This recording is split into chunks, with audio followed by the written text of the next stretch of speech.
নমস্কার বন্ধুরা, কেমন আছেন সবাই? বঙ্কুকের চ্যানেলে আপনাদের সবাইকে স্বাগত জানাই। আজ বানাবো নিরামিষ রেসিপি ধোকার ডালনা। তো চলুন দেখে নেওয়া যাক আমি কিভাবে এই রেসিপিটিকে বানিয়েছি। এখানে আমি 200 গ্রাম মতন ছোলার ডাল নিয়ে রেখেছিলাম, আগের দিন রাত্রে ভিজিয়েছি। এবং এটাকে এখন আমি 1 ইঞ্চি আদা আর 2টো কাঁচা লঙ্কা দিয়ে খুব ভালোভাবে পেস্ট করে নেব মিক্সারে দিয়ে। খুব বেশি জল অ্যাড করার দরকার হবে না, অল্প অল্প করে জল অ্যাড করলেই হবে।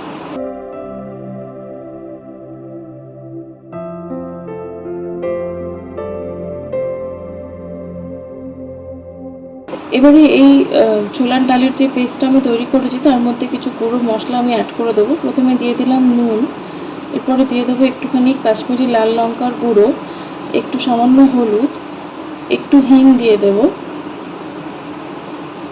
এবং আর একটুখানি কালো জিরে আমি এর মধ্যে অ্যাড করে দেবো।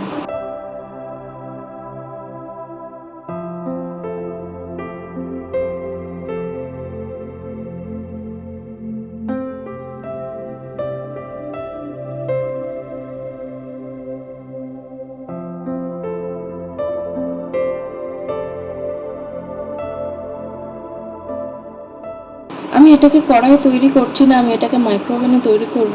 তাই মাইক্রোওভেনে দেওয়ার আগে আমি এখানে হাফ টিস্পুন মতো ইনো সল্ট মিশিয়ে নিয়েছি।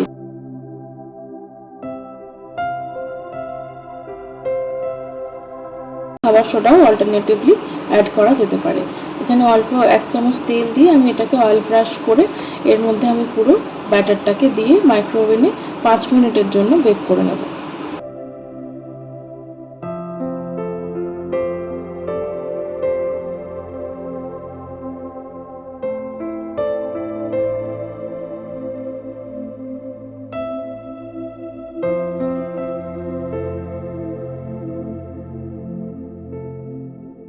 ধোকাটা আমার এখানে খুব ভালোভাবে বেক হয়ে গেছে। এটাকে আমি এবারে চৌকো চৌকো পিস করে কাট করে নেব।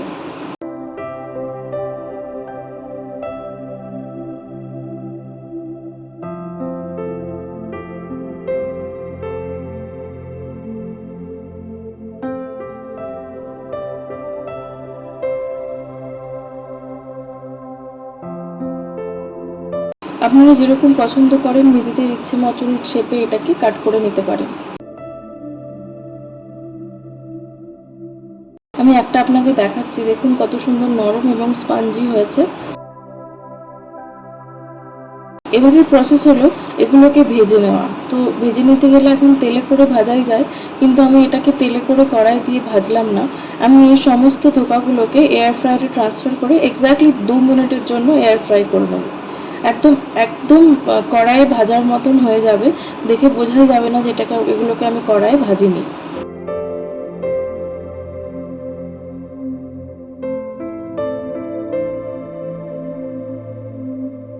দেখুন এগুলো বেশ কড়া কড়া করে ভাজা হয়ে গেছে। আমি আপনাকে একটা তুলে দেখাচ্ছি।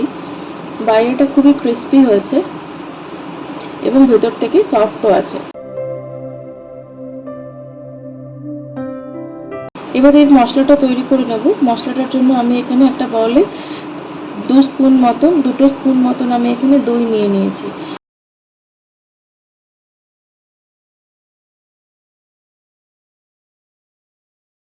এখানে অ্যাড করছি আমি শুকনো লঙ্কার গুঁড়ো, হলুদ, জিরে গুঁড়ো, ধনের গুঁড়ো আর 1 চিমটি গরম মশলা।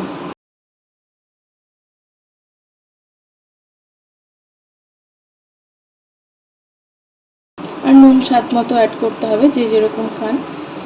আপনারা চাইলে এর মধ্যে একটু মিষ্টিও অ্যাড করতে পারেন এখনই, বা পরেও অ্যাড করা যেতে পারে। এবারে আমি কড়াই নিয়ে নেব সর্ষের তেল।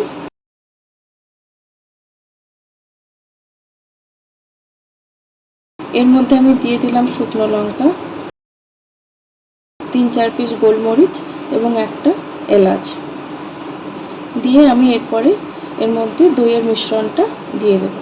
দই মিশ্রণটা দিয়ে আমাকে ভালো করে নাড়িয়ে চাড়িয়ে এটাকে কষাতে হবে যতক্ষণ না পর্যন্ত কড়াইয়ের গায়ে তেল বেরিয়ে আসে। মোটামুটি এটা 5 থেকে 10 মিনিট মতন সময় লাগবে। আপনারা ঢাকা দিয়েও কষাতে পারেন, আবার খুলেও কষাতে পারেন।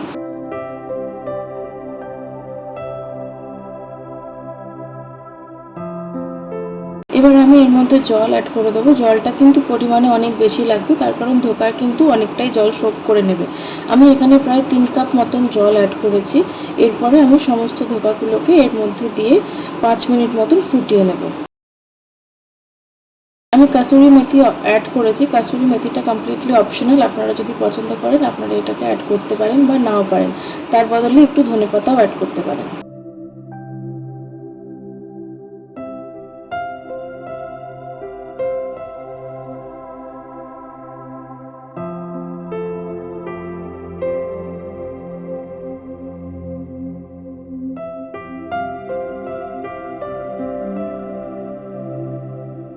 এটা আমার তৈরি হয়ে গেছে। আমি ধোকাগুলোকে দিয়ে এটা আরও 1 মিনিট মতন ফুটিয়ে নিয়েছিলাম, কারণ বেশি ফোটানো যাবে না। এরপরে আমি এটাকে সার্ভ করে নেব।